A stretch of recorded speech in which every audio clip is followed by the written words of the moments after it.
Ang ilan nating kababayan handang pumila ng ilang oras, kahit kalahating araw o maghapon pa nga, para lang makakuha ng clearance mula sa NBI. Wala raw silang magagawa, lalo't isa ito sa pinakamahalagang dokumento para makakuha ng trabaho. Ang iba naman, dumaan na nga sa kalbaryo, hindi pa rin po nakakuha ng clearance. Kung bakit, panoorin po natin. Animoy blockbuster sa sinihan. Ganitong araw-araw na sitwasyon sa ilan sa mga opisina ng National Bureau of Investigation o NBI.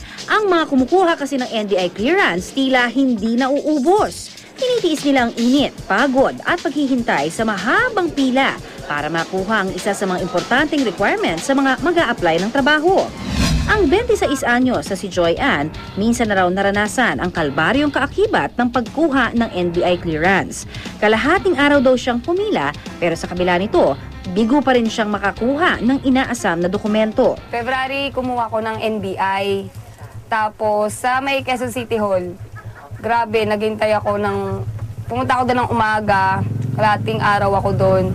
Tapos nung pagdating na doon sa window na magre-release, may kahit daw ako. Sabi nung kausap ko sa Quezon City Hall na NBI, balik daw ako kasi yung kahit ko nga may kaso. Dahil may kapangalan si Joy Ann na di umano'y pinaghahanap ng batas, bumilang muna ng 3 linggo bago niya nakuha ang kanyang NBI clearance. At dahil sa pagkakaantala, apektado raw ang kanyang paghahanap ng trabaho. Yung trabaho kailangan na agad yung NBI. Hindi ko nakuha, hindi tuloy din ako nakapasok agad. Yun, sayang yung ilang linggong paghihintay ko ng trabaho. Tapos na-pending din. Ano nga ba ang dapat gawin sakaling magkaproblema sa pagkuha ng NBI clearance? Ano nga ba ang pinakakaraniwang issue sa pagkuha ng mahalagang dokumentong ito? Aalamin natin ngayon dito sa On Call Live. At para sagutin yan, kasama natin ngayon si Ginoong Dario Sabilano, Officer in Charge ng NBI Biometrics Clearance System. Sir, magandang hapon po. Good afternoon, sir. Unahin mo natin yung problema ng ating on-caller. Meron daw siyang kapangalan na may kaso. May hit. Alam ko yun yung tawag doon sa NBI. May Opo, hit. may Ano hit. ho bang dapat gawin pag may hit? Pag may hit po kasi, sir, ibig sabihin, may kapangalan kayo sa aming database. Ang database na yan ay naglalaman ng mga kaso o criminal information na i-file sa ating mga court at prosecution office. Yan po ay isa-isang chine-check sa ating database. Kaya po, sa ngayon po ay aming proseso, nagbibigay tayo ng kaukulang araw, 8 days po ngayon, para yan ay mabigyan ng kaukulang pag-check sa ating database. 8 days? Opo, Okay. para ma-issue po yung clearance certificate sa tao. Pero wala naman pong ibang magiging dahilan para hindi mabigyan ng clearance. Pero lamang doon sa 8 days na yun, kung saan, i-check Opo, kung may kapangalan siya nga po. yung taong yun Opo. na may kaso.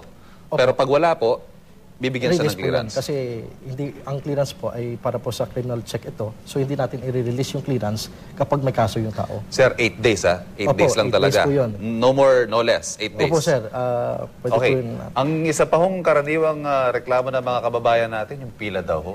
Bakit hindi pa raw po nasusolve yung mahabang pila sa pagkuha ng clearance? So sa ngayon po, mayroon na tayong online application na pwedeng puntahan ng ating mga aplikante sa www.nbi.gov.ph para makapag-apply ng clearance doon at para mas mapabilis ang kanilang application.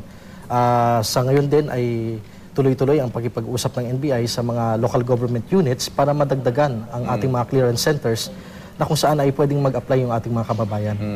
Sa ngayon po, kulang ang ating centers. Opo, aminin po namin, may kakulangan kami sa clearance centers, pero nakikipag-ugnayan po kami sa mga local government units para madagdagan yung ating mga clearance offices.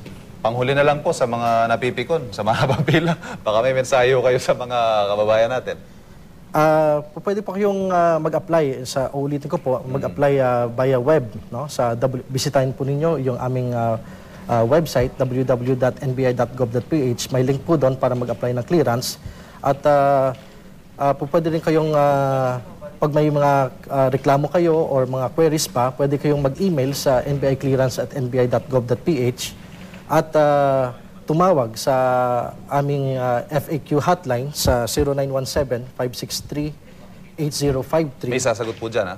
Opo, may sasagot po yan. Oo. Opo, 24/7. Pero darating po ba yung araw na iigsi yung pila, bibilis yung proseso? Opo, kaya nga po nagbago tayong sistema para po yung goal nga natin ay mapabilis ang pag-release ng Sana nga ho. At yung mga kababayan natin, medyo marami na ho naiinip sa pagkuha ng kanilang mga clearance. Maraming salamat kay Ginoong Dario Sabilano ng NBI. Thank you, sir. Good afternoon. Thank you.